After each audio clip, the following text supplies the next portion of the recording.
It's the dog days of summer. Islanders news is really slow. We do have some prospect news, World Juniors. NHP's back from a little schedule break, or I don't know, what do you call it, James? We went every other week in August with the slow news.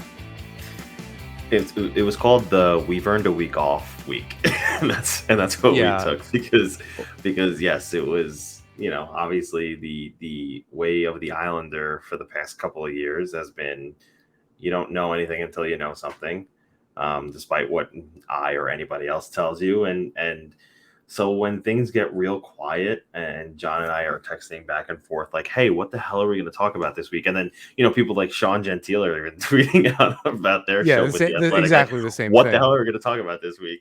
It's just kind of like, you know what, man? Like, is it going to hurt anybody if we take a week off and just relax? No, everybody's down at the beach. It's what I did this weekend. And, Right.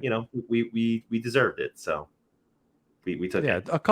We took a couple weeks in August just because, and we joined another Twitter space with Hockey DB and Lip Sweater IO, which was cool. It wasn't quite the same cross section of folks, but I was happy that you and I kind of got maybe a little bit more center stage on that. That was fun.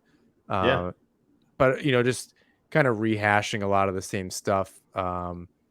Luckily we didn't have there was enough people on the call or in the space to kind of break it up a little bit, unlike here where you kind of dive into a couple subjects and you might just run out of steam. So this might be one of the last shorter episodes of the summer. Hopefully in the next couple of weeks something happens near the end of the month.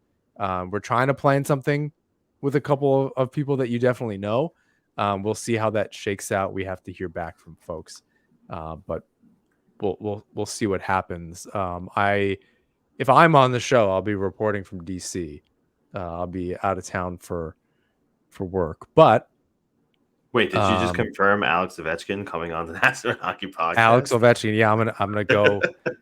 I'm gonna take the metro down into the city and try to find one of them. Although I'm sure they all live in Virginia or something, like out in the suburbs or something, and not directly in DC. But that's probably accurate. Yeah, it's too bad that I go in the summer and not in the winter. I would try to plan my trip around, like, if the Islanders were in town. Sure. Apparently there's like nothing going on in DC. I was like, oh, what am I going to do at night? Like, everyone's working. Like, they don't care that I'm in town. And so I was like, oh, like, I'll go see a band. There's like no bands in town. I think there's a baseball game. Like, there's a Nationals game. They're not playing the Mets, which would have been great. They also just traded their best player, so tickets are probably dirt cheap. Yeah, but I was thinking, like, oh, I'll go. Like, I love going to a baseball game. I don't care. I haven't been to a major league game in a million years. So I was like, oh, maybe I'll go do that. But we'll see. I do want to go just on the Twitter space thing, because we don't have this in our notes, but I do want to address something before we get into like prospects and World Juniors and whatever, like the regular cyclical Islanders news that is happening in August this month.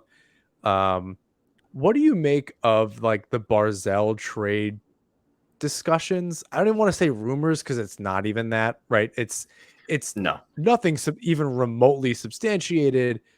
What do you make of all of that? Like, did it come from somewhere in particular? I'm not really sure.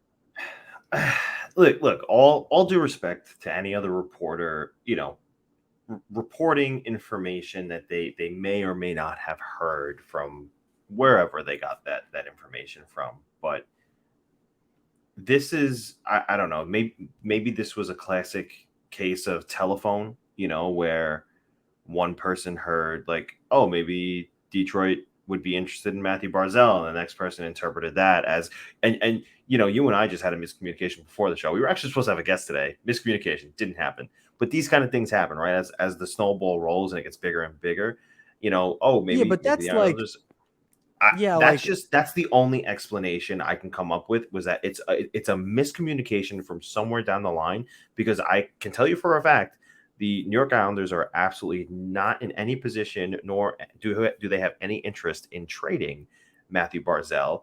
I even heard speculation that the quote unquote organization doesn't necessarily love Mathew Barzal as a person, That was or crazy. however that was reported. That's also not true. They're very ready to sign him long term and have him remain an Islander for at least the next 8 years. There's a number of other things to work out under the salary cap and all that stuff as well. But again, that report or that rumor, whatever you want to call it, again, it was speculation. Doesn't even cover it. Like, yeah, that's probably the better word. But it was completely made up. I think, I know you were making up things, so I'm not like attacking your example, but to be like, oh, Detroit's interested. Of course they're interested. Of course they're interested in Mathew Barzal. I mean, like, that's any team would be if they could fit him in under the cap. Like, that's the Islanders. It would be 100% correct to say the Islanders are interested in Connor McDavid. Yeah, I'm not. That's not untrue, right? Like, so I think what's crazier, and maybe the impetus of all this was that they needed to open up space for Kadri, and this is how they would do it because they're both quote number one centers. And while Barzal as a number one center, I'm buying more into the fact that maybe he could move to wing. I didn't love that idea at first. I think Brock Nelson is much more of a natural goal scoring center and should remain in that spot. He's thrived in that spot. Whereas Barzal really could use maybe a change of scenery as far as positioning to get that kick in the pants and maybe take that next step alongside somebody. So whether he's centering a really talented winger or is the winger that is to be centered by somebody like Kadri, maybe that's the better option. I'm leaning towards that with, we'll get into some Kadri stuff later, but if that's indeed what is going to happen, I'm buying that a little bit more. I'm warming up to it. But the idea that they would give up Barzal for a 32-year-old center, which doesn't make me feel good saying because I'm about to be 32, but that's crazy. That's crazy to me. Like I don't understand. I don't understand where that comes from, and like I don't want to say the logic. Like, I'm not trying to put people down. It's just I don't know how people got there. Like I want to know the steps of like what went through people's head, and they're like, oh yeah, no, they might actually trade him. Like I read something about they don't like him, and yeah, I mean they need the space. They want to sign him for 7 times 7, and Barzal's $7 million. Like what? I don't. That's no. It doesn't make much sense to me either. And I didn't even see the idea floated out there that like, oh, maybe you can flip Barzal for that scoring winger who's young and controllable for a long time and solve the first line center scoring winger problem that way. Like that would have maybe at least been a respectable, or I shouldn't say respectable. Maybe it would have been more of a. I would have understood it a little bit more. I'll say it. It's less dumb, but still dumb. It's not like it's it's marginally. Like one of those things, yeah, like they could have been like, oh, maybe they'll flip him for like and just for example, spitballing here, like a Nikolai Ehlers to Winnipeg, or from Winnipeg, and they can have now Kadri and Ehlers in the first line, and that's a recipe for success there, right? A first line center and a first line winger. Now look what you've created. I could understand that idea. Do I think that something like that would happen? No. I think that, again, the Islanders and Mathew Barzal are in line for a long-term marriage down the line somewhere whenever it does happen. They have no interest in trading their best player to bring in 32-year-old Nazem Kadri. I think that Kadri is coming in addition to Barzal. Again, Mathew Barzal's not getting traded. He'll be an Islander at least next season, and for one more after that, because he'll be 26. He's a restricted free agent, so they're not letting him go unless it's next trade deadline and they feel like they absolutely have to, or unless he says that he's not resigning, which he has already stated the opposite. He's already said that he wants to be on Long Island for his whole career. So, and I get it. Take a grain of salt with what players say. John Tavares, blah, blah, blah. Well, largely not the same thing. Well, okay, I was gonna say that's a perfect segue because that was also the conversation on this Twitter space. I know we're like 2 weeks removed from all this, or maybe a week removed from all this, but I think we were both kind of quick to point out because somebody had brought up like, well, John Tavares, and I was like, a 28 or 29-year-old center is not that's a UFA is not really comparable to a 25-year-old RFA. And where the team is and the direction of everything, like the franchise is in a different spot right now. The two players are in a different spot in their careers by like 4 or 5 years different. Like, and both of those things together are like don't add up to Barzal leaving. And it's not until it's signed. I think it's right for everybody to be worried about it, but like really think through your argument. If you're just worried, just say. Mathew Barzal has largely not at all had the same experience as John Tavares as an Islander. And that's exactly the point, right? Most of his career, he's been winning. Why would he want to stay? No, it's 100% correct. I think, look, I think it's perfectly valid to worry, but that's as far as you can go. After that, you're making up scenarios because you cannot compare it. You can compare your worry, your feeling about the situation can be the same. Right. Completely valid. After that, it's not really the same. When you really start to break it down, it's not the same. Exactly your point that he's been successful here. Tavares really wasn't. Barzal's an RFA. Tavares was UFA. The age difference in when this is all happening too, again, by 4 years, like it's just not apples to apples. Be worried. It's not the crazy thing to just not have a good feeling about it because, once bitten, twice shy. Fine. I can relate to that. Like I said, until it's signed, I'll be worried too. I want to see it signed first because just the way that the NHL is and trading players like Mathew Barzal or whatever the case is, losing UFAs, and it's just the kind of the way the league right now. Yeah, I can understand on that basis being worried. Sometimes things just don't work out. That's perfectly fine. Do not compare it to Tavares. It's just not the same thing. No, you not the same. Invalidate your whole argument. And I'll say this: even is one on. Now that you mentioned Mathew Barzal, if there is a scenario at all where the Islanders are going to trade Mathew Barzal, it's going to be Mathew Tkachuk-esque. You're going to get a Jonathan Huberdeau in return, and plus, I mean, they got friggin' Mackenzie Weegar. They got a B-chip prospect. I think they got draft picks. Like, you're not going to trade Mathew Barzal unless you're getting equal value or more in return. And at this time, that's not what they're looking to do. They're looking to continue to build on their success, last year aside.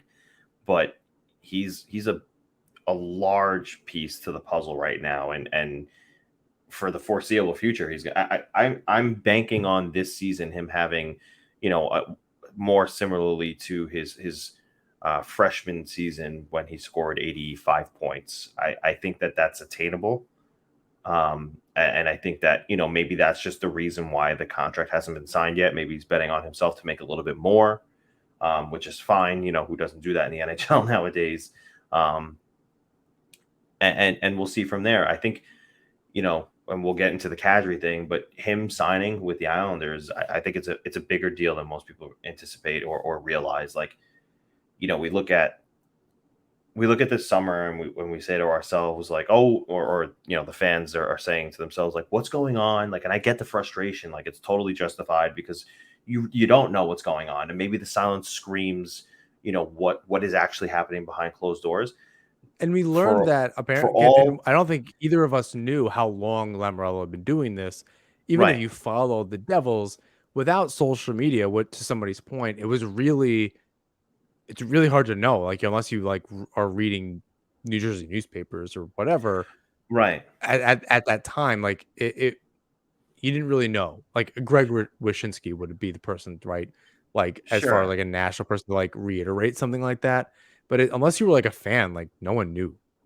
I mean, the thing is here, the point is, if and when the Kadri thing becomes official, which I'm led to believe it is, he was the second biggest name in free agency this offseason, right? It was Johnny Gaudreau, and then it was Nazem Kadri, and it was, once Gaudreau signed the dotted line, the first night of free agency, the attention turned to where's Kadri going to go, and that's a big deal for the Islanders if they retrieve him, if they fetch him, because yeah, let's not get too deep in this, because we will talk about that in a little bit. Okay. But not to completely cut you off, but I do that's fine. We can save it. I did want to make sure that we discuss some prospects, because I think it's interesting. I definitely have some questions, because you've paid a little bit more attention to it than I've been able to at this point in the World Juniors. Dufour and Aatu Räty. They went head to head the other night. But before we get into their matchup, were you able to watch a little bit of that? I didn't watch the whole thing. I got bits and pieces of it at multiple different times, because I'm a dad now, so I had to take care of that situation. But I think I saw enough that I could speak to it. So before we get to something like that, how they've been individually doing? Are you seeing what you've expected? Are you seeing things that they've taken a big step since maybe their seasons ended, although Dufour's wasn't all that long ago, and it would have been harder for him to make the jump, considering where he ended up in MVP and all sorts of different things, winning the Memorial Cup and so on. Räty really had maybe a slightly bigger jump to make, just because of the nature of what he was doing. So what have you seen from both of them, and how's everything looking so far?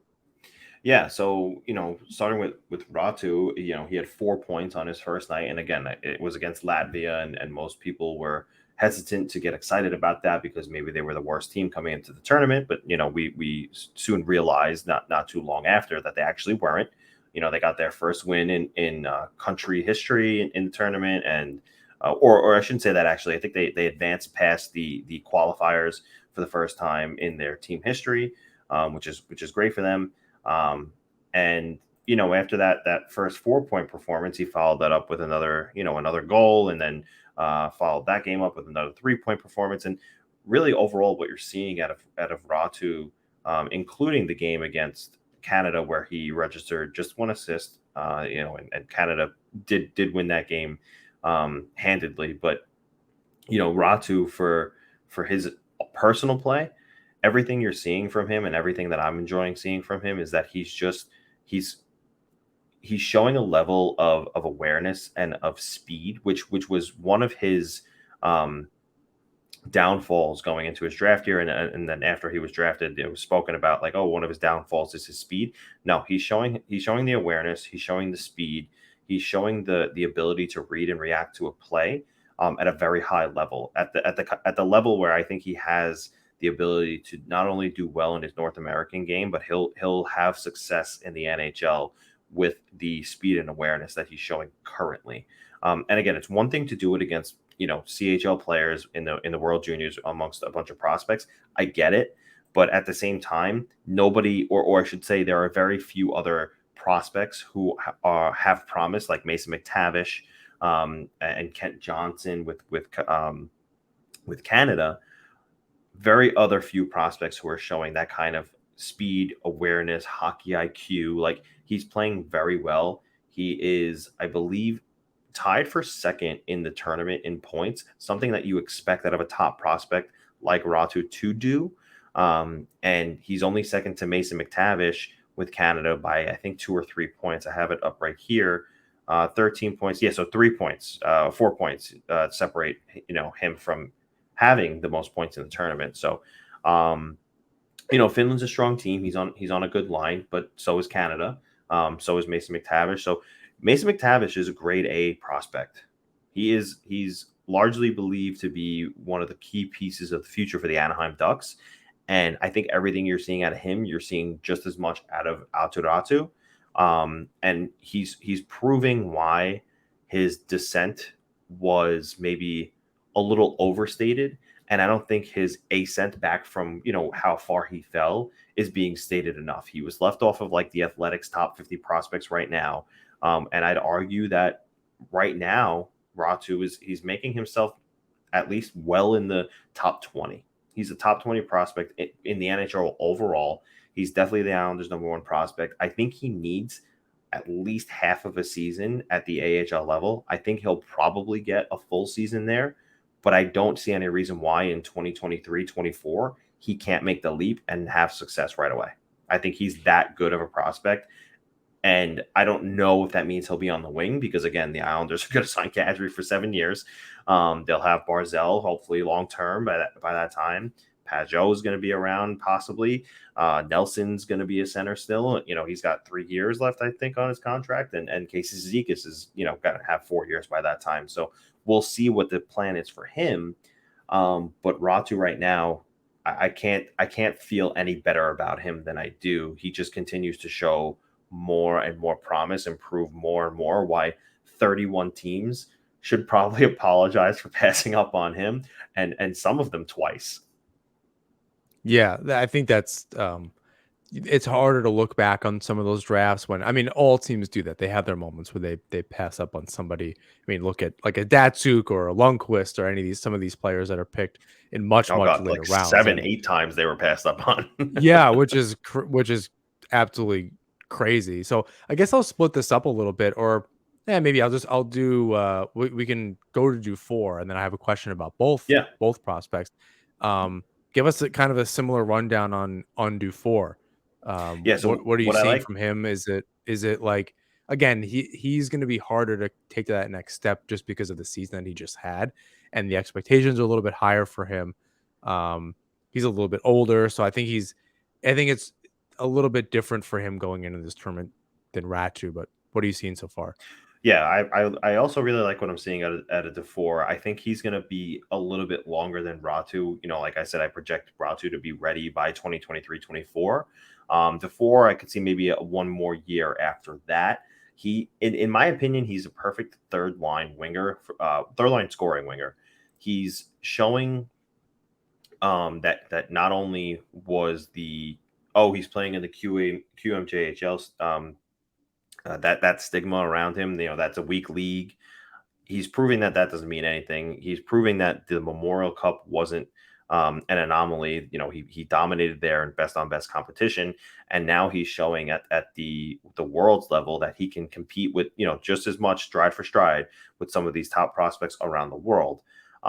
He's got a heavy shot. He's got a nose for the net. I compare him to Anders Lee light. As of right now, I think he has the possibility of meeting Anders Lee with a touch more speed. I think he's a little bit faster. He's a big body. He's got a nose for the net. He's got a heavy shot. And one of the things that I'm delighted at with his development right now is that he's not only showing it in the offensive zone, he's good in the neutral zone, and he's good in his own end as well. He gets good sticks on pucks when the other team has it on their stick. He's not afraid to throw his body around, and he's a big boy. He's like 6'3", 200 plus pounds. So he's doing real well in all three zones, which I'm happy to see. And then when he gets into the offensive zone, he's making things happen. He actually has also dished a couple of nice assists in the tournament as well. So he's showing good hockey IQ as well. His ceiling is not as high as Räty, in my opinion. I think he's going to be a good middle six forward. He's a little bit older, so that's a little tougher. Yeah. And who's to say by 24, like both of these players can be really good. I mean, like 23, 24, you're really, they could be regulars, but I think you're not going to see, it's really rare to have like a Crosby or a McDavid or even a Barzal, where these kids come in and they're really kids. They're teenagers or 20-year-old in the NHL. You're seeing less longevity in NHL careers because it's taking everybody a little bit longer to get full-time NHL gigs. It's just rare, unless you're on a poor team, to come in and really crack the roster and be there. Look at Josh Bailey. Sometimes you just get the opportunity, you're mismanaged, blah, blah, blah. But even Nino Niederreiter, right? He really didn't thrive until kind of a couple of years into being in Minnesota. So sometimes it just takes time for everyone to really develop into the player that they're going to be. whether that's just the role that they're given or whatever the case is. So it's a little tougher. Dufour is an older prospect, but Yeah. Well, I'd here's the thing, still though. I'd almost leave him in that category until he's 23. The thing I love about him is that he was drafted 6th overall in the QMJHL draft. So he was as a like a 15-year-old or a 14-year-old, he was looked at as like one of the better talents coming in, to that CHL draft pool. And then, he was drafted in the 5th round by the Islanders, but after he was drafted that late, he got better and better. And leading up until December 2021, he was actually, I don't know if you realize this, they postponed that first World Juniors championships that was supposed to happen because of COVID. He was left off of Team Canada's roster. He didn't make it. He took that, and there was a really good article. I forget who posted it, but we could tweet that out from the account or something, on the ascent of William Dufour, being cut from the World Juniors in 2021 and making it in 2022 and in this month's Well, tournament. technically, it's like the Olympics. This is technically Correct. 2021. They're gonna do this again in December, Yes, they which are. is crazy to me. Crazy. Yeah, it's crazy. But the thing that I loved about, that article was that he spoke about, I took it really hard that I didn't make the team out of camp, because I know for myself I didn't have a good one. I didn't think I played well. I didn't think I showed up to camp in shape enough. I didn't think my skills were crafted enough, and I really took that to heart. And I worked my ass off, and I trained real hard to, knowing that I was going to come back in August or I guess July and try out for Team Canada again. And, this time around, they liked what they saw, and ultimately I made the team. And this comes, of course, after a historic year. I mean, his name was just etched on every accolade out there. But, he really did. He has a great work ethic, and other guys on Team Canada were talking about how much they like him as a teammate, and how hard he works and everything. So he's just one of those guys who, you're getting one of those players. Their work ethic is just there. Almost it is kind of like the embodiment of an Islander. And I don't want to diminish his skill by saying, that's what Casey Cizikas does. That's what Matt Martin does. That's what Cal Clutterbuck does. The fourth liners at the NHL level. But those guys work their asses off, and they make their careers out of just working really hard. And Dufour has more skill than those guys. And if he keeps that work ethic going, he will be more successful at the NHL level than those three, in my opinion, when he does get there. It almost sounds like he's a Zach Parise. That's a good, a slightly bigger, sounds like bigger Zach Parise, but Yeah, somebody like that's that. he's just a hard worker. He does have a lot of skill. And you certainly saw that over the years with him, even in the younger days with New Jersey, but certainly as well in Minnesota. Nose for the net, all that kind of stuff. Are either, you kind of said this a little bit with Ratu, but we can reiterate again. Are either of these players giving you vibes of like Lamoriello and Lambert, rethinking the forward group and saying like, all right, maybe one of these two guys could make it? Or will that be decided in camp? Or is it this roster is NHL ready guys, and give them time in the AHL to kind of just like get their feet wet with the pro game, play together, or whatever the case is. This Simon Holmstrom's there. You can kind of like beef up that AHL roster a little bit with two guys that are come in and work really hard. Is that just, maybe the AHL route is just simply the better route for a year? It's not going to hurt either of them. What's your feeling on any of that? Yeah, I think if it's any of the two guys, it's going to be Ratu who gets the first nod. But I don't think it's going to happen. I think that, like you said, Lamoriello and Lambert will come to terms with the fact that the roster they have right now, which is pretty full of the forward group, is the roster even before Kadri. Correct. Even before Kadri is the roster to utilize moving forward. So I think if anything happens, he'll get a 9-game stint. And I'm not saying out of camp. That'll happen maybe at any point during the season. Injuries happen, stuff like that pile up. And eventually, maybe at this point, at some point this season, he'll get a look at the NHL level, but I don't think he'll be a full-time NHLer till next season. But if either of the two get a shot, I think it would be Räty. I don't think it would be Dufour just yet, but I think I'm excited at the like I keep up with the prospects, but I'm excited at the thought of just watching a line of Räty, Dufour, and maybe even Simon Holmstrom, all together.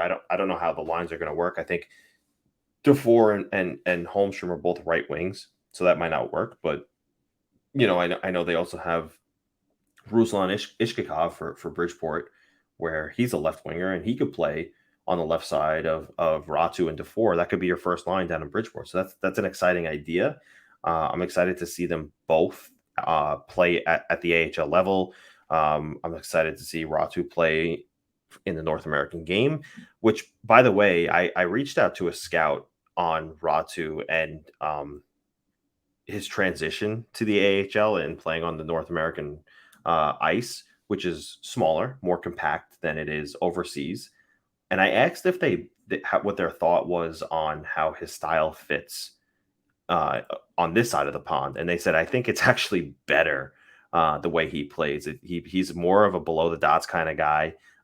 He's obviously not as fast as some of these other prospects, but that works out for him. It works to his advantage for him that the rinks are smaller because he can get around a little bit quicker due to the smaller rink. So they do believe that he'll have success more on North American ice rather than overseas. And you saw what he did with Jukurit last season, almost a point per game playing with men. The SHL, I'm sorry, the Liga is one of the highest leagues out over where he was playing in Finland, and he's playing amongst some ex-NHLers out there and just some professional Finnish hockey players over there. So and those are men. He's competing against other not prospects, not smaller humans. He was playing as some large men. So only works out in his favor, and I do think that the sky's the limit for Räty. Honestly, I think that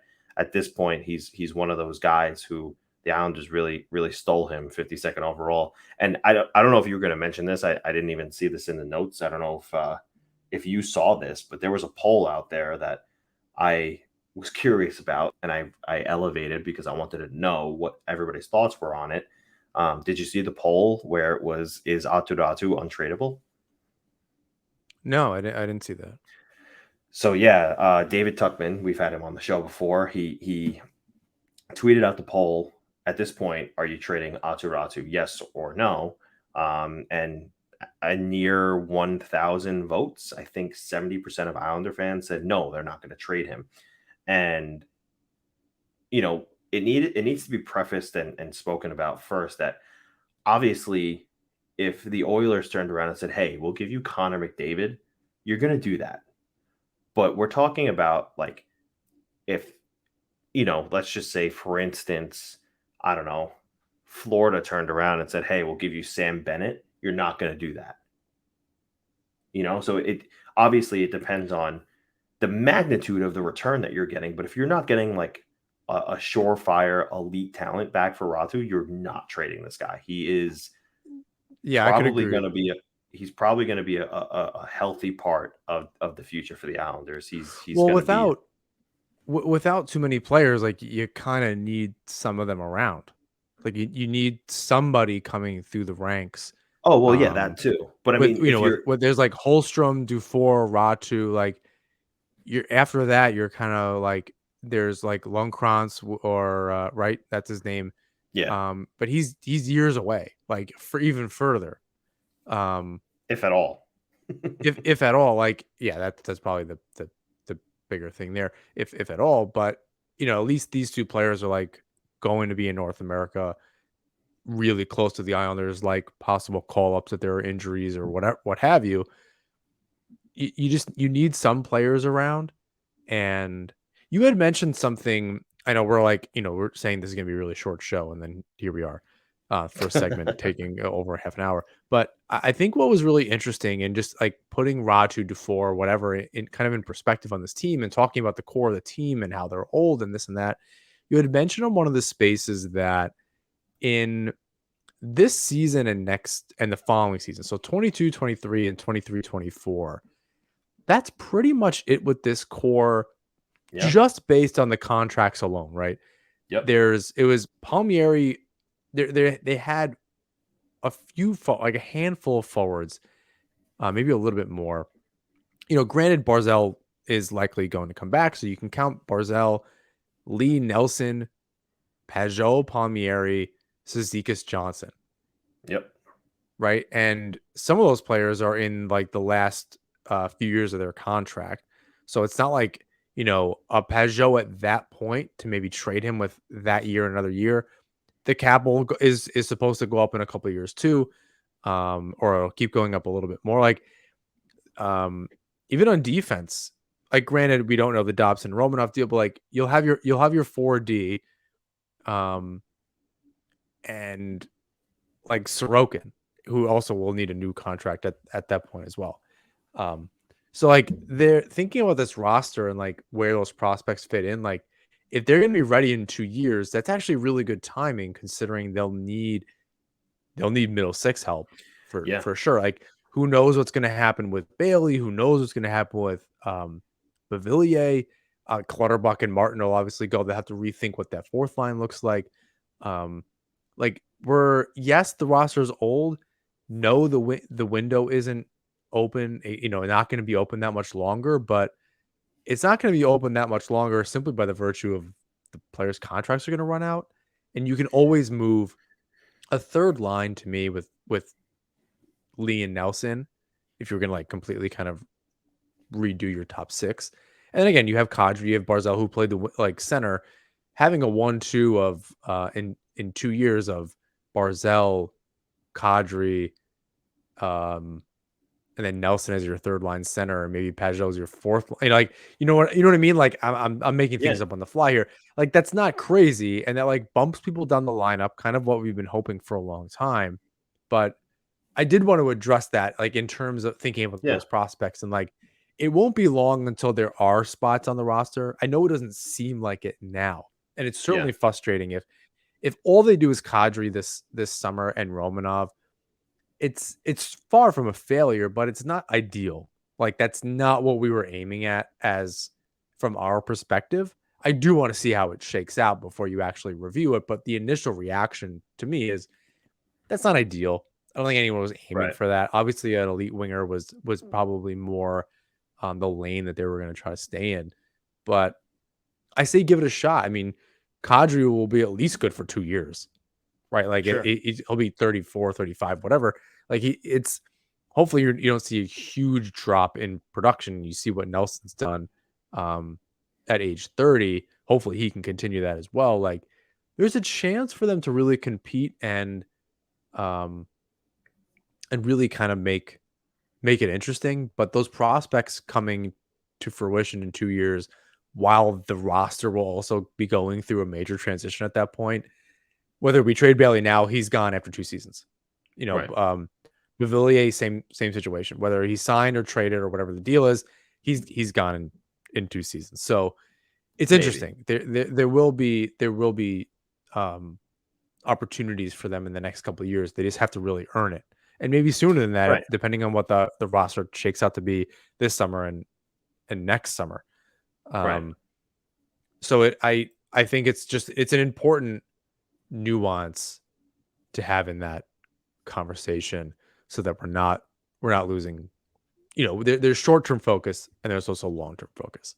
Right. There's a way for the Islanders to not only compete now, but if they play their cards right, the way the roster is going to turn over, they can continue to compete and pile up the or still continue to draft the prospects that they need to along the way in order to increase the prospect pool. So like you said, in 2 years, or I think actually more accurately, in 4 years after, by the end of year 4 of Kadri's contract that he's anticipated to sign, there will only be 3 Islanders currently under contract right now who will still be signed to the team, and that is Pelech, Pulock, and Casey Cizikas. After that, everybody else is no longer going to have a contract as it currently stands. You anticipate, like you said, save for Barzal. Yeah, and Sorokin, I would anticipate as well. Dobson, and probably Romanov. But yeah, there's definitely a way for them to look, if Aatu Räty turns out to be like, he was projected number 1 overall, and he's kind of now proving that he probably should have at least still been taken in the first round. If he turns out to be that player, they're looking at another elite center, and they're suddenly Räty and Barzal 1-2 punch. You're telling me that they're not gonna try to run with that? It makes everything much easier moving forward, for sure. Even with the Kadri again, you like in 4 years, I think that was your point the other day, that it was 4 years, but I just looked at it in 2.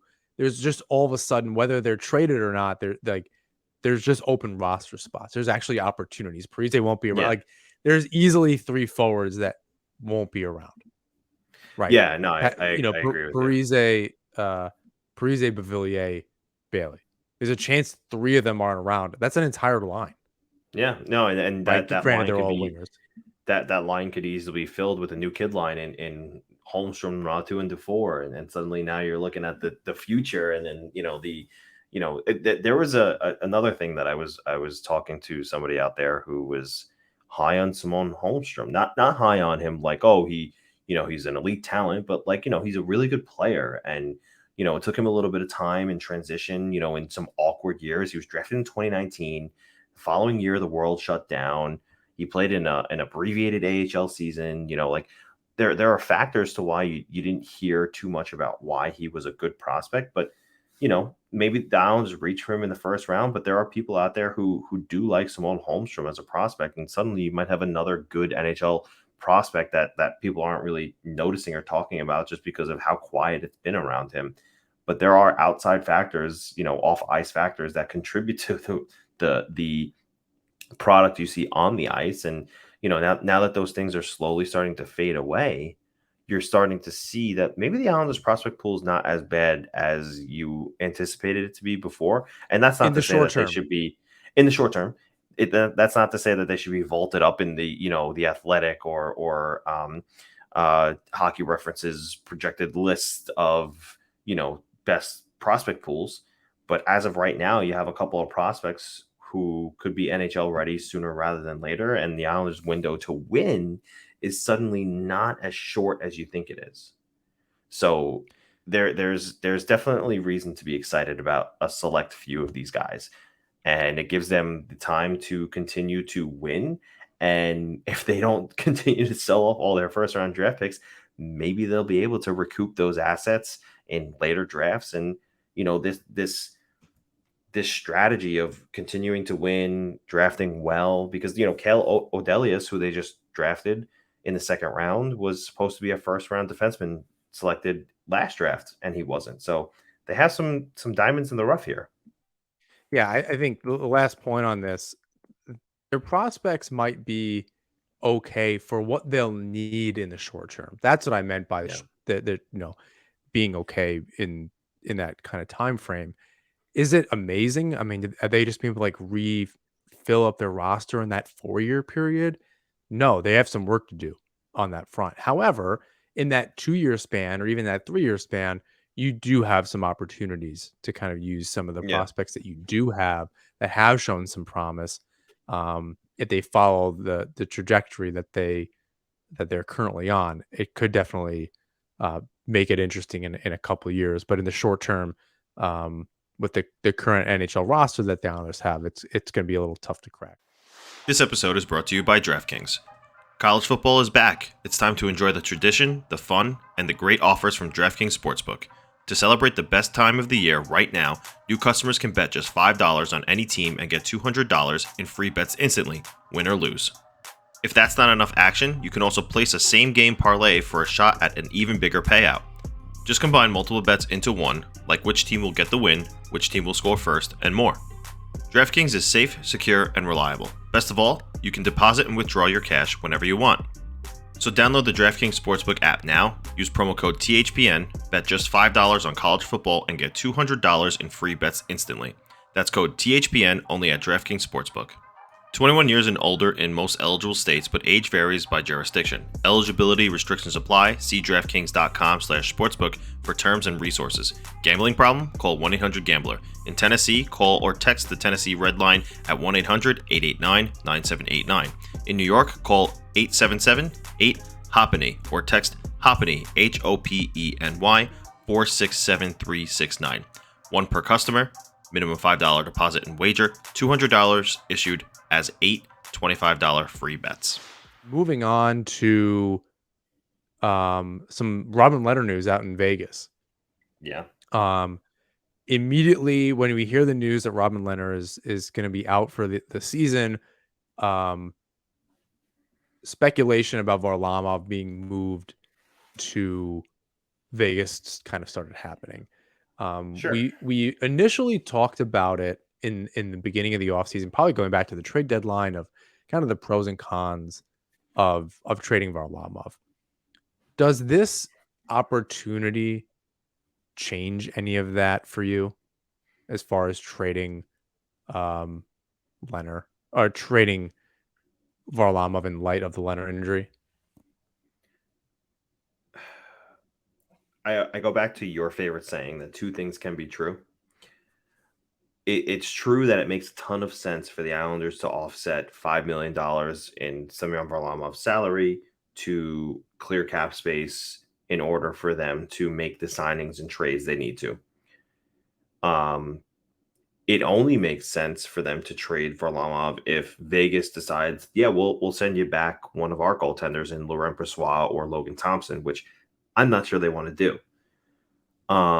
Plus other stuff. Sure. We'll get roasted for that. Yeah, it's not a 1-for-1. It's of course, Brossoit or a goaltender plus a pick and a something, or whatever. Yeah, Vegas is not in any position right now to get away with the bargain. Not at all. I don't know how the hell Brad Treliving did it with the Calgary Flames. He got a king's ransom for a player who he knew wasn't coming back. But Vegas is not in that kind of position. They're also traditionally known to just pull the trigger on deals if they feel like they have to do it.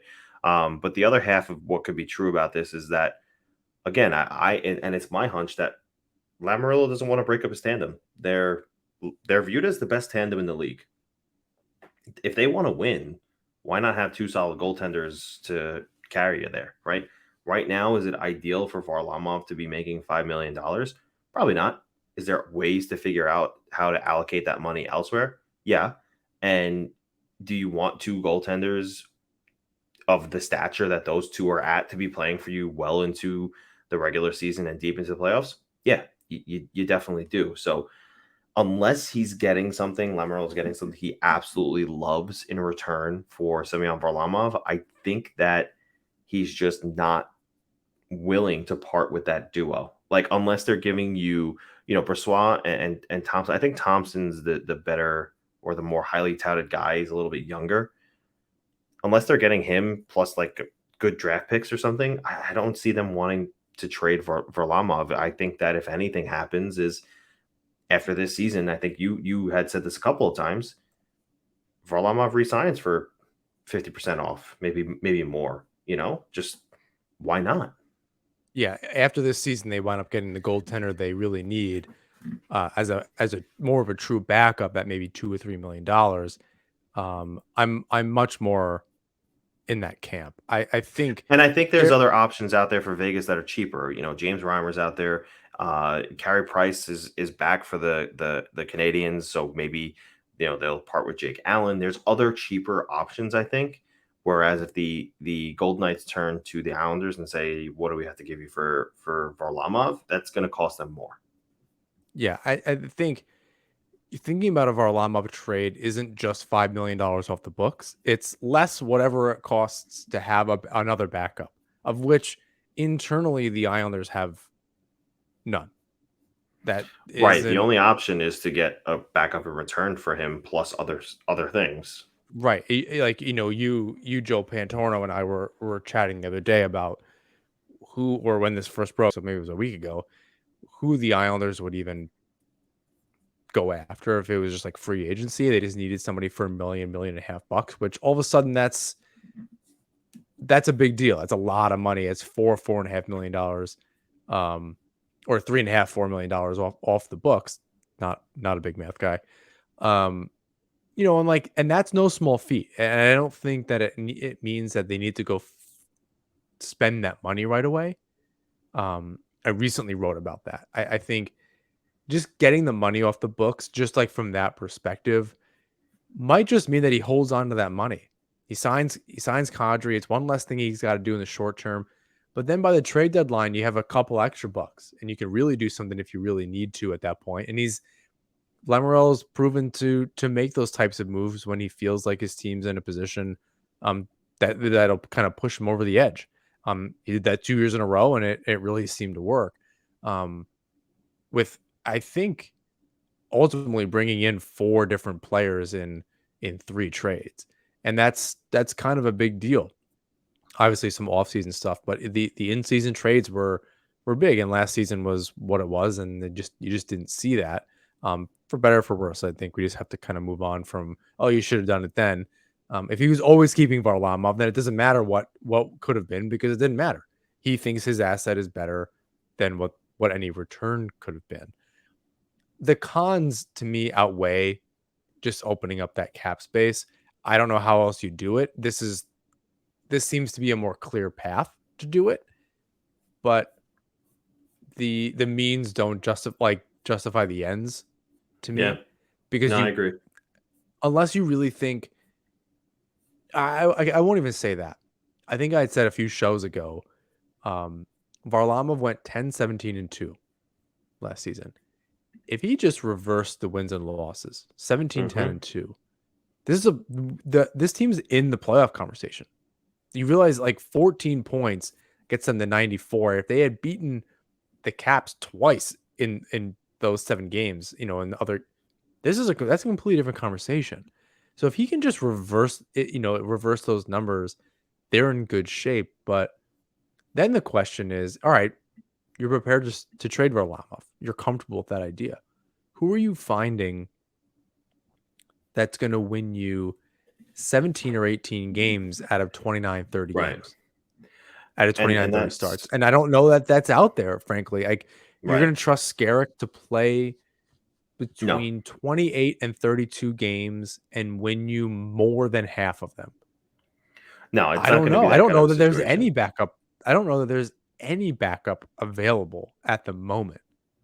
That's not in a trade and that's also possible. Like, unless maybe there's something out there that we've said this before. You could see a world where there's a 3-team deal involved here, right? Because there's a ton of talk about, Reimer with the Sharks. Like, are they going to trade him? Because what are the Sharks doing? Are they going to compete, or are they not going to compete? They have 3 goaltenders, I believe.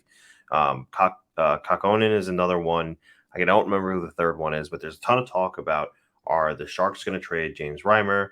And maybe there's a world where James Reimer comes to the Islanders and Varlamov goes to Vegas and something else goes to San Jose in this multi-team deal. Obviously, there's more involved here. The Islanders would get something else in return, as a sweetener or something like that. Maybe just relieving the cap hit and getting James Reimer's services alone is enough because he doesn't cost as much. I don't really buy that, though. I think that they would need some extra incentive there.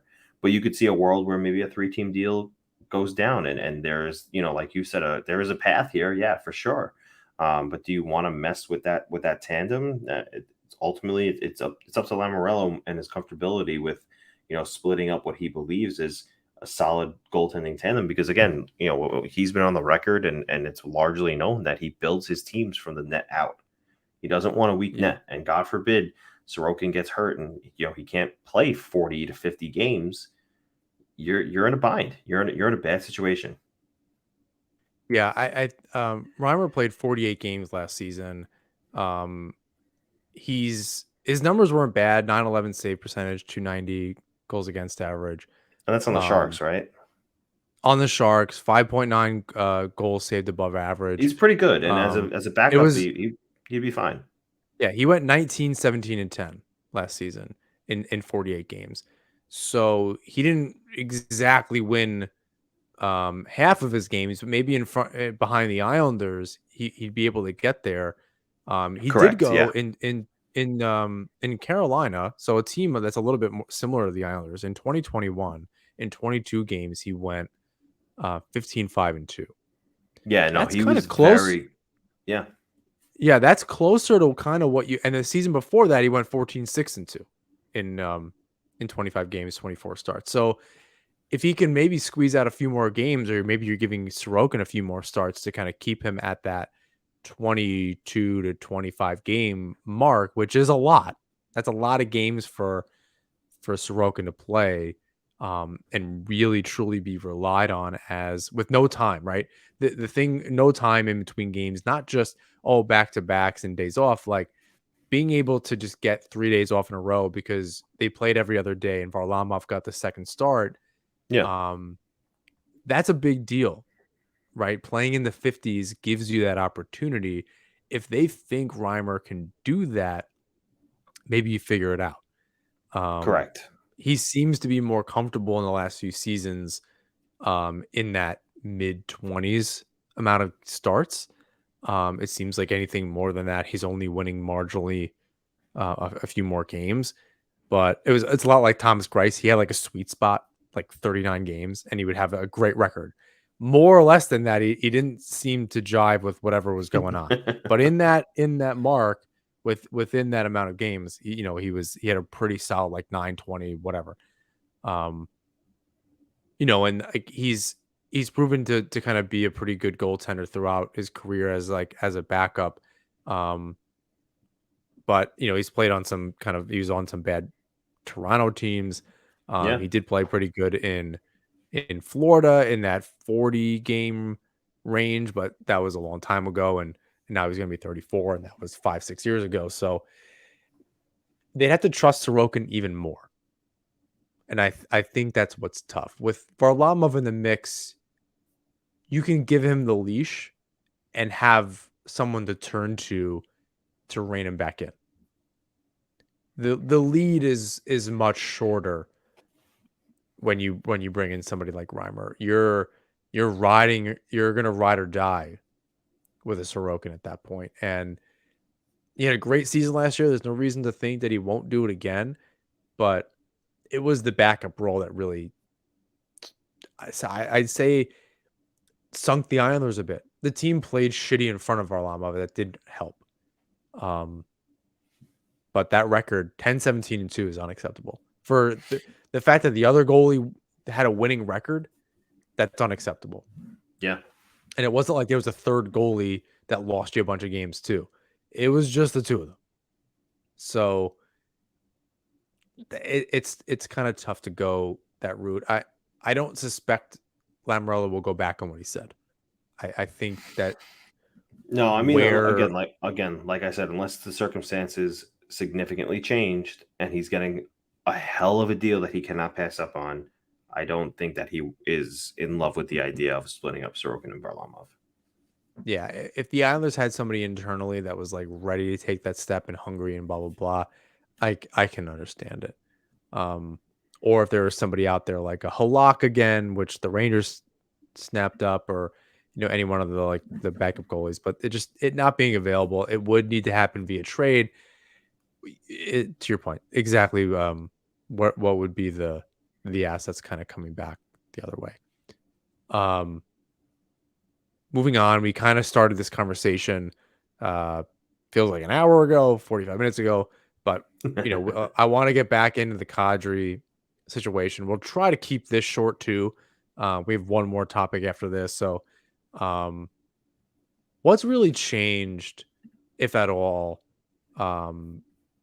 with the Kadri situation and kind of dealing with the Islanders? Has anything changed, or has it been more of the same, which is actually kind of good news? It's status quo, right? It's more of the same. He's an Islander, 7x7 is the deal. And it's just been a matter of Lou Lamoriello doing his thing. He keeps these things close to his chest, and he's still figuring out, and something that was discussed by my boss at the fourth period, Dave Pagnotta. There's multiple lanes that he can take to clear money. It's just a matter of which lane he wants to take. And now we know from Kevin Weeks that there's at least 4 transactions in the hopper ready to go, which is, you can bloated. Yeah, you can kind of guess what that is, right? Dobson deal, Romanov deal, which I know are done. Kadri deal is 4, or I'm sorry, 3, and then you could say maybe Kiefer Bellows is 4. So, and that's at least 4. Some speculate, is the Varlamov thing one of the at least, is there 5? Blah blah blah, whatever. It could be Bellows. It could be, Could be a trade. moving. Well, I'd assume it has to be. He did say at least 4. So easy to kind of jump to the conclusion that could be more than that, and he's more comfortable with saying 4 out in the public. But money does have to leave. Yeah, and I wonder if the Bellows thing is maybe he's not re-signed, simply just like the dollars and cents of it. Like he's kind of the last priority, and if they can't move money out and get Kadri in, and depending on what those Dobson and Romanov deals are, I imagine Lou is just going to kind of get everything nice and neat and tidy. So I imagine Bellows is, but it's 5 transactions because you do have to open up some money somehow, regardless of who that is. Varlamov, Bailey, Pavilier, 2 out of 3. Who really knows? Well, and so the thing is, right now it's like we said, it's status quo. They're trying to figure out how to move the money. Now, John Shannon went on another podcast. I don't remember the name, but it's all over Twitter. You could find it. And he went on the record to say that he wouldn't be surprised if things were to come to fruition this week. Now, albeit I feel like that's something we've probably heard before. But however, that is something that John Shannon is not going to just say that just to say that, right? He's a good source. He has intel, so he would know. And then not just John Shannon, but Jason Greger with the DFO Rundown also spoke to the point that he, spoke to two opposing GMs who said that they believe that Kadri and the Islanders are a done deal. So there's been just more smoke around the fire that is Kadri to the Islanders. So that was kind of my point. It was more of the same, and that's actually good news because we're continuing. Just every report just keeps getting confirmed. Right, like Pagnotta had something pretty early, then it kind of kept like Saravalli had stuff that those conversations were heating up. Pantorno actually right after Pagnotta had a conversation with people or somebody and said that that's also what he's hearing. So it kind of kept getting doubled down on with each report, and now we're nearing 6 or 7 different people. Weeks kind of like I believe Kevin Weeks as well.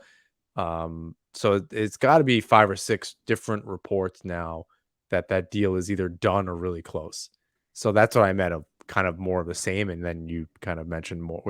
There's more smoke with the fire, and hopefully the fire continues and it doesn't doesn't fizzle out. Yeah, because it would be really disappointing at this point to kind of be dragged along. Although you can't imagine Kadri would go anywhere else at this point. Like it just doesn't seem possible because other GMs don't do this. So if he was really signed with somebody else, maybe he would have done it. Kadri's perfectly within his right to take his time. So maybe he hasn't made the decision, which is perfectly reasonable. A little crazy considering the cap space, just looking on Cap Friendly, but yeah, where there's smoke, there's fire, and people keep fanning the flames with doubling down on their reports. So that's actually kind of good news. One of the reasons why, and I've said this before, but I could see why we would find out sooner than September 1st has a lot to do with the marketing of Kadri, right? If you get a big name like Kadri, you're going to want him to be part of your marketing for the upcoming season. And there's reports that season ticket holders are less this year. Not as many are renewing their tickets, and there's a reason for that. There's lack of excitement for what's to come for next season, because as of right now, it doesn't look that much better. And last season, they kind of fell off a cliff, and so the new shiny toy arena is kind of worn off now. So it's like, okay, bit, what's I think for people. Yeah, so what's our incentive to re-up our season tickets? That's why I think that, look, if it's not this week, I think it should be before September 1st. Just because, They figure again, that out either way. Whether or not it's next, like sooner than later or September 1st, that's built into the marketing. Like, talk about sources, like all that stuff, all those people already know what's going on. They're drawing things up if it really is that, like, it's No, I'm sure, nailed but down. you Everything's want under those lock and marketing, key. you Yeah, want but that it'll to get happen out though. like immediately. Like, Oh, sure, yeah. like the second the tweet is going to be sent, and an email is going to be sent, like, it immediately. If you're a season ticket holder, I would go look at the timestamps on both of those things. I would be willing to bet they happen at the same exact time. Yeah, sure. And just because they'd want it as much time as possible, to your point.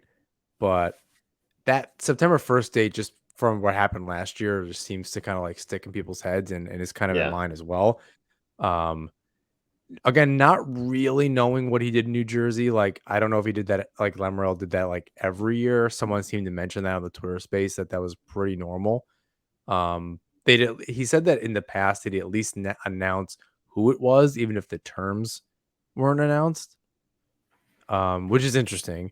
So it's interesting that he's now even more quiet about what gets released. Like, you don't even know who. Like, it'd be one thing if we're like, yep, Kadri signed, we don't know how long or how much, but at least it's official.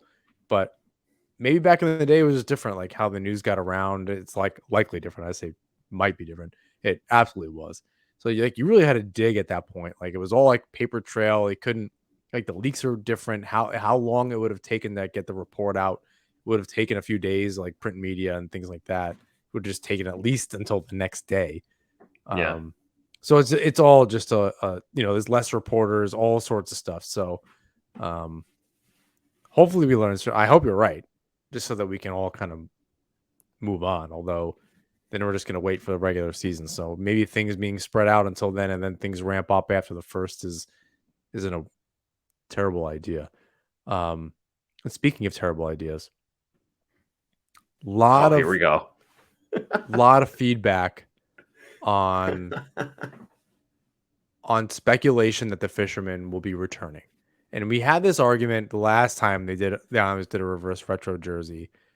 We had Nick Hirschhorn and Kevin Carney on the show as like kind of opposing viewpoints.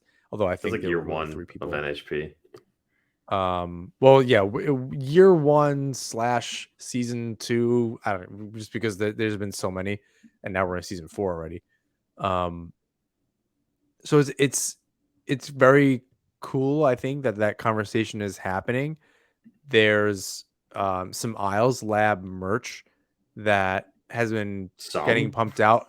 Well, there's a lot. Well, there's something specific about that merch, though, as you pointed out to me in a text. There's always been, like, in the last couple of years, there's always been a really big push for the Fisherman, but there was a rumor that they were going to take the teal out of this one, and then we started seeing, or you started seeing, the merch without the teal. Now, Isles Lab does some funky stuff, so that's not the weirdest thing in the world, but kind of seeing some mock-ups and seeing aesthetics put that thing out, that makes it a little bit closer. Just today, Isles Lab announced even more stuff, and that whole first page is Fisherman.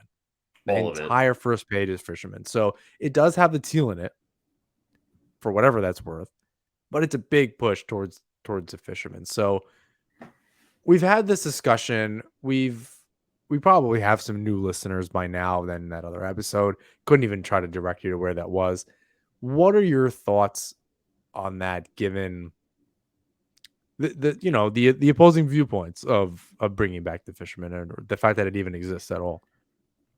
I've said forever that the only reason why fans hate the Fisherman, or the only ones who hate the Fisherman, are the fans who were, in the prime of their fandom when they wore it and they sucked, or the fans who grew up watching the Dynasty and everything. They only hate it because they sucked when they wore it. If they were successful when they wore it, they would not hate it. But whatever. That's interesting. Just to interrupt you for a second. Nick Hirschhorn tweeted, and I was trying to find it just now. It was a really good point that in the time they wore the Fisherman and in the years right after that, they actually won more games in a Fisherman jersey than after when they changed it. Interesting. Even after it went back to not just the Islanders crest on the wave jersey, like even right after that. So like right before Palfi got traded. You're talking like just the 2 seasons really before 99, 2000, 2001. Like before Laviolette comes on, before like that, like the Yash and stuff, any of that. Like I think he had tweeted something to the effect that like in the 2 years they wore it and the 2 years after, they won more games with it. And I thought that was a really interesting stat. They still weren't good. It didn't. Yeah, but like the jerseys also changed at that point too because it was that dark navy, right? Well, with the shoulder. I think so. It's like, oh well, if it's not this royal blue, they suck, and it's like, well, they also suck for periods with. Right, and that's what I think. I think it's easy to just for the Islander fan of that era to just be able to point to something and be like, oh, that's why they sucked. They needed something to blame, but neither here nor there. I think that overall, if you can put aside, oh, it was the worst era in hockey, John Spano, blah, blah, blah. Like, relax. It's largely better than their last reverse retro jersey. They had zero fun with it. They just took the home jersey and I did no, because it was like 2002-esque for me, and I can appreciate that as a fan. I loved the uniform. I did. I thought it was crisp. I thought it was clean. It just wasn't. It wasn't what they were advertising. So, it wasn't in the spirit of the reverse retro. I can, yes, 100. I said that at the time. They need to have fun with it, and I think that this time around they will have fun with it. And I'll tell you what, I can almost bet that the last time that they did the reverse retro and it was just the darker shade of the home jersey, they lost a ton of money on that, and they turned around and they said, "Listen, Lou, we're doing it this time. Look at how much of a demand there is for it.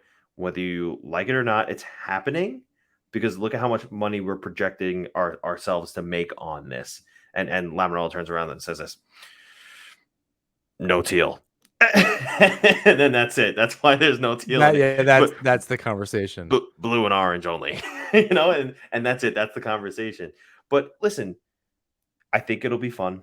I think fans will most or 70% of the fans will enjoy it.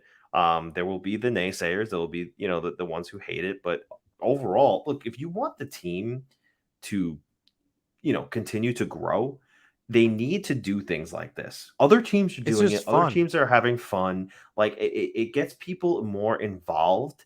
And whether you like it or not, it's just good for the organization. So they should do it. It's a good idea. Having it be just blue and orange is fine. No teal, no gray, whatever. Not a big deal. It will be fun. And I think it's really funny.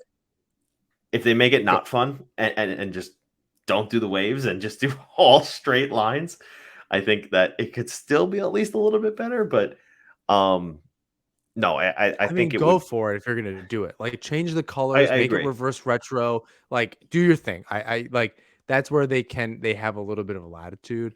I think what's gonna be really funny is, and I think I tweeted this. I like, there's going to be some purists the same way that there are some Islander fans that are so against the Fisherman jersey to begin with. There's going to be people that are not happy with the reverse retro, even if it is the Fisherman, because it's not the same as it used to be. And you're going to get people like I kind of jokingly tweeted like, "Oh, I remember when there was teal in the Fisherman logo." And that was you, or on the jersey. Yeah, no, I know I said it. And I was like, but like you're going to get that same kind of like patronizing bullshit from people who actually like the Fisherman and be like, "Oh, I remember." That's like, "Oh, I remember I was a fan of the Islanders." What? Can we stop that first? Like I'm going to get on a tangent for a second. It's just like, "Oh, I've been a season ticket holder since 1978 or 80 something." No one cares. You're not more of a fan because you're old. Yeah, I'm not more of a fan than somebody that's been a fan for 5 years because I've been a fan for 25 years. It has nothing to do with anything. You're not more dedicated. Being older and born by chance in a different time, does that make you more of a fan than somebody else because they were born later? That is the dumbest shit. Like because it's very gatekeepy and stupid to like, we're a very small fan base. There are just not a lot of us. That's okay. You're going to divide it more. Like it strikes me as very interesting. I understand having arguments about the jerseys and what it means to you. Does it mean, and that's all very valid. Oh, I loved it because I grew up in it. Oh, I was grown up and I hated it and they sucked. And I did find the tweet. They won 51 games in the Fisherman jersey over 2 seasons. They won 45 games in the 2 years after. So that was a sick burn by Nick. Really, really glad he did his homework on that. Not that it was terribly hard to do, but somebody had to do it, and he was the only one. So I give him all the credit in the world for just who else but Nick? Who else but Nick? Yeah, just the biggest proponent. Literally wrote the goddamn book on it. But yeah, I think it's amazing. I think it's just one of those things where it's like perspective is everything. They weren't good in those other seasons either. They were so bad. They traded Ziggy Palffy. That was more Mike Milbury being bad, but they trade Berard, they trade Palffy, and then they're not good for 2 more years, and then they like revert. The fortunes get reversed when they bring in Laviolette in 2001, 2002, and then they have a couple seasons where at least they make the playoffs in consecutive years for the first time in a decade. So that's at least half interesting, but I say bring to your point, marketing dollars and getting a new generation interested in it, and they buy the jersey. That's fine. Like, and the thing too is, I think about the reverse retros that happened a few years ago. It's not out of the ordinary for the design to change the color scheme. You look at the exactly. It doesn't ruin the spirit of it. Ducks. You look at the Ducks. Their original, Mighty Duck breaking through the ice was eggplant.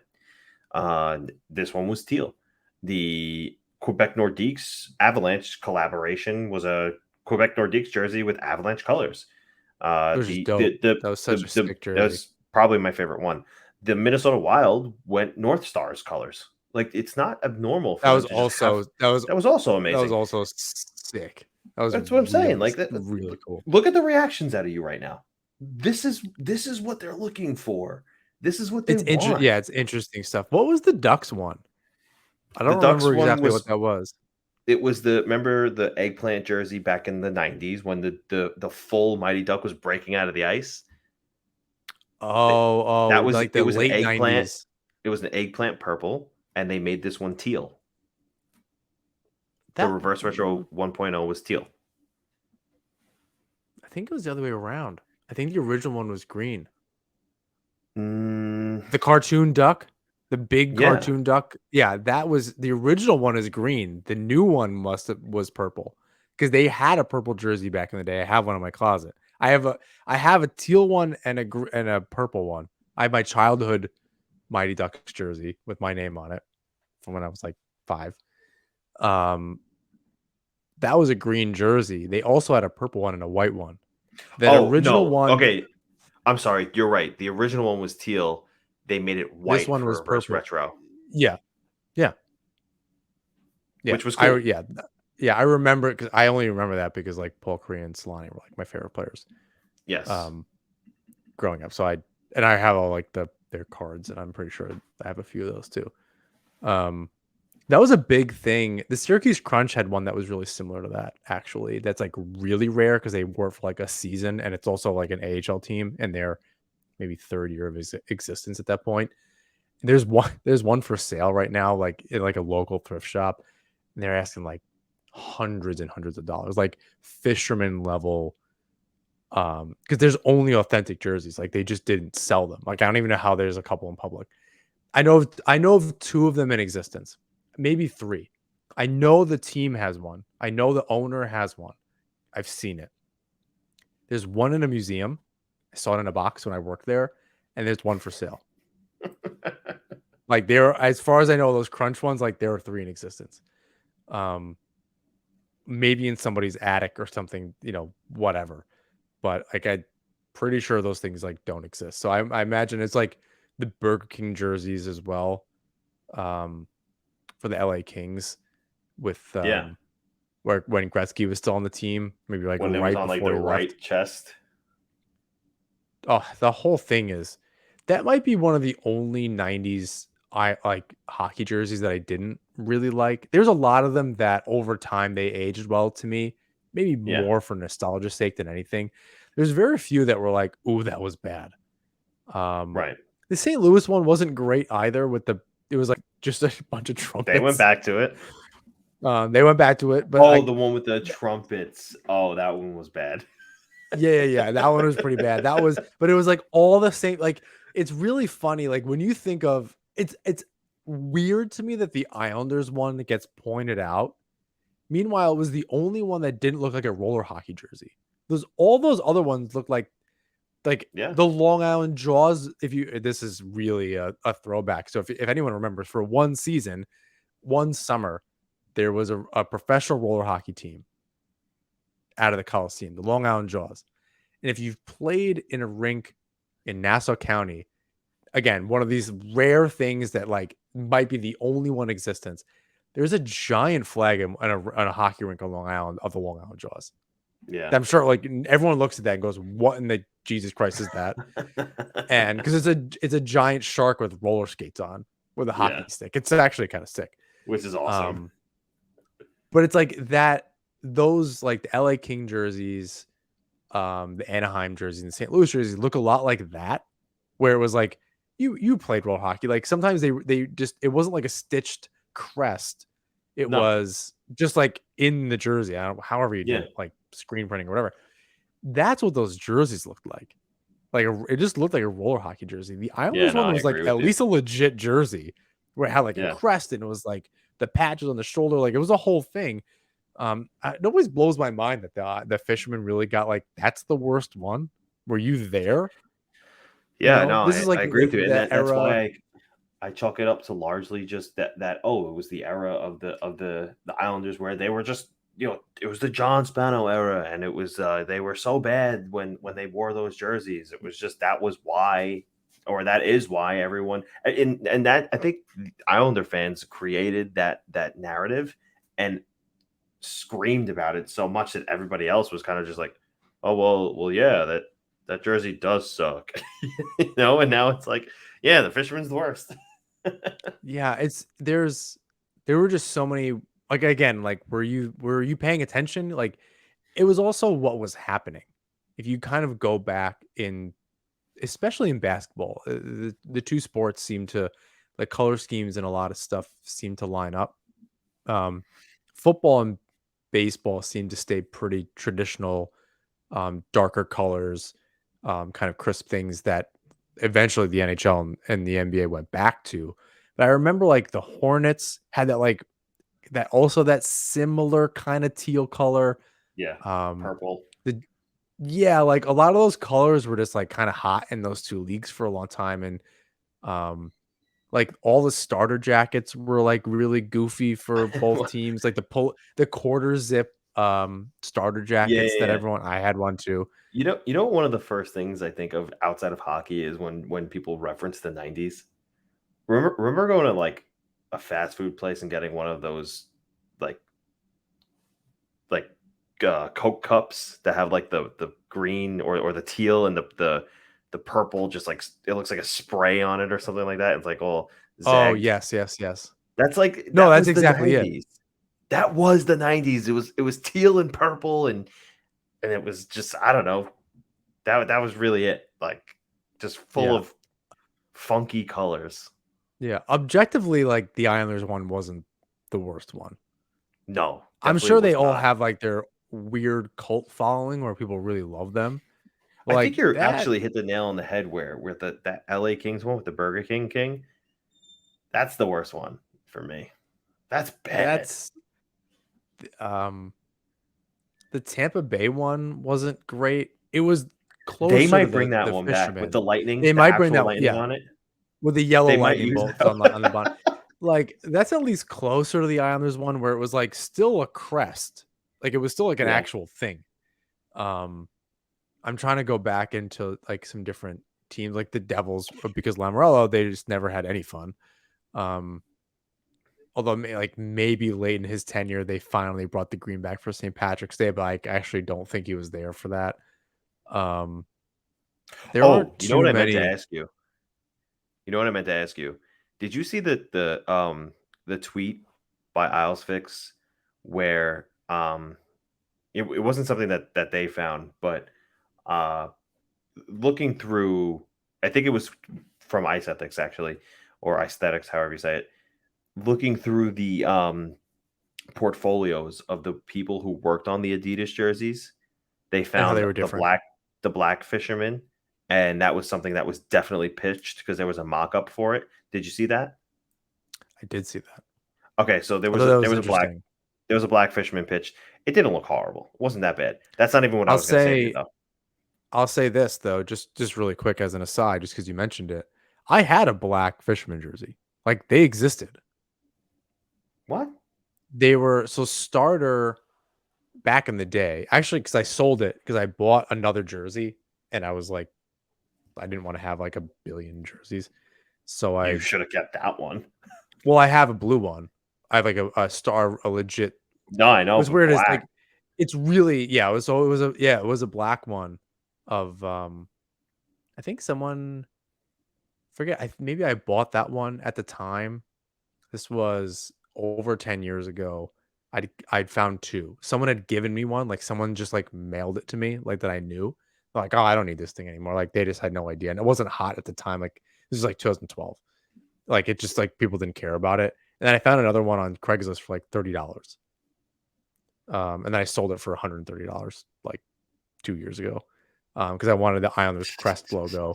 The 97, 98. So like the traditional Islanders logo. I've worn it on the show before with the wave. Yeah, but yeah. So those that a black, if there's actually, I think there's one on eBay right now. There are black starter. They're not the legit jerseys. They're not like with the fight strap and like everything's nice and stitched in like in a right way. Like the orange in the logo and the patches are definitely weird. You're gonna have to send me a picture of that. Any starter jersey from that era, the patches are a different orange than on the legit ones. So it's a little bit interesting. The white isn't the same. It looks a little sparkly actually, but yes, there are black. After the show, I'll look it up for you. Yeah, really you're gonna quick, have to send but, me that. Well, the go thing ahead. with So what you were actually going to tell me? Yeah. So the black Fisherman jersey, I could understand why they didn't go with it. They wanted to stay away from black after leaving Brooklyn and everything like that. And I think again it was just no Fisherman at the time. But it was cool to see that was at least something or a concept that they pitched. But right next to it, I don't know if you see that if you're looking at this picture now or if you looked it up on the Isles Fix that they tweeted it out. Right next to that was another scrapped idea. And it was the Carolina Hurricanes reverse retro. Do you remember what their reverse retro was? I don't. So they did the Whalers, but the jersey was gray. And right. Which was like ish in the spirit of it, but the scrapped idea was still the Whalers, but in Canes colors. It was a red jersey, and they had that would have been white. That would have been sick. It was very nice looking, and I could understand how maybe Hurricanes fans might not have liked it, or I don't know. Are there still Connecticut? Are there still Whalers fans out there? Like, I guess there are, but like, I guess you would have damaged their pride. I don't know. I think it's I still think that would have been a really good idea. Yeah, I'll send you that picture as well. I thought that was a really cool concept. I think he zoomed in to the Islander picture. The Whalers or the Hurricanes one just happened to be right next to it. So I saw that one. I think there were a few, like 5 or 6 scrapped ideas that never actually got out there. So You could see it on the Ice Ethics video of for the Fisherman when they reported that it's coming back. I think they found a whole strip of ideas that were pitched for reverse retro jerseys, and there was like 5 or 6 of them that were scrapped. The Islanders being one, and that Carolina Hurricanes Whalers one being scrapped as well. It was really cool though. It was like, again, it was the Canes red. I think the logo was white, and then there was the bottom bar like they used to have that was white with like black stripes going through. It was so cool. I really liked it. Yeah, that would have been really sick. I think that's where some of the teams I think played it like a little safe. But I did send you 2 of them. Yeah, I'm looking at them. So these are you sure these are not dark blue? These are black? I had one there. It's black. If you look at an actual blue jersey, like I'm looking at the dark blue. There's a very clear difference in the jerseys. And it was a starter jersey. Waves. Yeah, so like there was still blue on it. It's very strange. But if you look at the shoulder, like even the shoulder patches, like you can see that the orange in the logo is a lighter orange. The white is a little weird. So it was a starter jersey to begin with, but then it was like a knockoff. I don't understand why it was black. Like I would love to know why they had a few of these floating around. Neither of these seem to be mine. Like I sold it to somebody, I think in Colorado. And these are not, I was just looking at where they were being sold from. They're not in that area. They were also like, there were a lot of jerseys that came out right after the Fisherman too. That were like clearly like fan jerseys that had the teal in it. I don't know if you had any of those things. I'll send you another one. This was one that I definitely had this one. Actually, I had one like this. I had an Islanders one and a Rangers one of this. And it was a Messier one. But like these were really big. Again, it was just starter at the time, just like here's a kid's jersey that's like iron on kind of whatever. But there's like a lot of versions of that from this era without the Fisherman. Yeah. There's quite actually I'm seeing one now that does, although it's a t-shirt. But yeah, there's like a lot of different versions. It's really interesting. You run the Isles eBay account, right? I don't. You know what I'll do? I will find stuff on Isles eBay and I'll double check to see if they had posted it, to see if it's legit. Because it's really, really hard to tell. When I bought that Kasparaitis jersey, I was worried I was getting like seriously knocked off. Oh God, like what is bad deal. this? What is this that you just sent me? No, that's the one I had one of this Islanders and Rangers. This is obviously like you. That's cool. You're not only listening, but even on YouTube, you won't be able to look at this. It's just like it's a very weird, just like regular blue jersey with Islanders hockey in. It looks like a Wayne Gretzky's 3D hockey jersey or like an NHLPA, like an NHL 93 jersey. Like they didn't have the rights to the actual logos. So like this is what they put on the jersey kind of deal. But it has that teal, which is hockey. Yeah, they used to make a bunch of these different things. I forget which jersey it is, and I don't know if all jerseys are doing it for the reverse retro. But you know how they have the NHL crest at the top of the jersey in the front? Yeah. There's one that was released or I don't know if they're all going to have this, but the one that was released is going to be orange, the orange crest. Oh, I did see something like that. I missed those. I mean, like the Eastern Western jerseys, like purple and green. But those were so sick. And yeah, they were so sick. I think my favorite jerseys, and I have an Iserman Campbell conference, like it says Campbell, one like that. It's not an original. It's a remake. It's a pretty good one, but it's a remake. Still. Yeah, I'd love one of those old NHL All-Star jerseys with the stars on them. Like it's just the big crest, and it's either black or white. Yep. I have an old bag that with the orange NHL logo on it, like stitched on, like a really nice. I used to use it when I was drumming. I needed just like a bag to like throw my kick pedal and whatever. I use that bag. I don't even know. It's still in really good shape. Like it's not ripped at all. It's like it's in my closet now. I just kept it because it's like a nice little duffel bag, but it has that old NHL logo on it. Like somebody had gotten it from me when I was a kid, and I just like somehow it survived. Like there's very few things of like my hockey collection that survived from when I was a kid. That's like strangely one of them. And like the pennant that I have on the wall, and then I have a poster with like Brian Berard and Eric Fischel on it, like the next generation Islanders from like whatever. So yeah, a lot of weird stuff out there for sure. There's one of these days I'll spend way too much money on like an Eric Fischel jersey, or a Kasparaitis Fisherman jersey. That's really the creme de la creme. I did see a Wave jersey with Kasparaitis, and I did some research to see if he was even on the team when they wore that jersey. Apparently he was for like a few games before he got traded, and I regretted not buying this thing because it would have been very weird to see, but it would have been like gotta be one of a kind. You know, again, like who has this? The Fisherman one though was dope, but I have the 93 Cup jersey with Kasparaitis. Nice. The one where when the video where you're watching him like maul Mario Lemieux. Like he's like straight up punches him in the face. It's like that era with the Stanley Cup patch.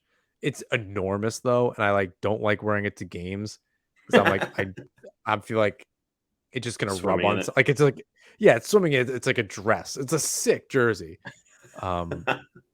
It's all stitched. It's like it's really nice. I really don't think it's original.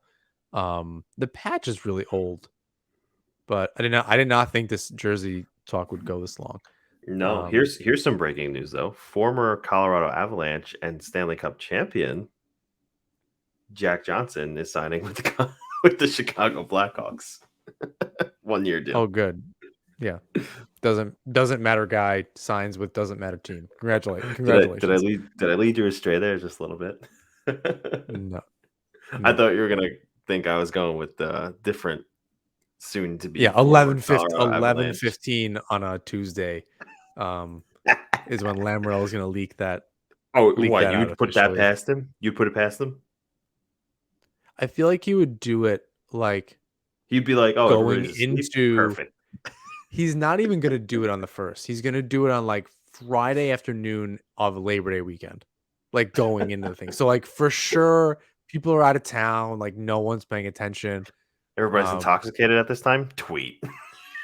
Oh yeah, yeah. It's gonna be like 4:15 on September 2nd on that Friday when it's like absolutely no. It's like all right, Labor Day weekend. Screw it. No news is gonna break. And everyone was like, oh yeah, bet, and just drop it.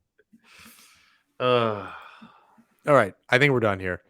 I think so. Please rate, review, and subscribe wherever you listen to or watch the show. Follow us on Twitter, Instagram, and YouTube at Nasselman Hockey. Mainly YouTube and Twitter. We're a little hiatus from Instagram. I think we got to get back into that game. We're both busy and working again, so that's a little tough. You can find James' work at the Fourth Period and Eyes on Isles. You can find my work at the Hockey Writers. And make sure to subscribe for Isles Fix before the season to make sure that you're getting all the up-to-date news. And in the next few weeks, hopefully we're hearing other news, so make sure that you get a nice write-up from Joe Buono and the team over there at Isles Fix. James, bring us home. Until next time, everybody. Let's go Islanders.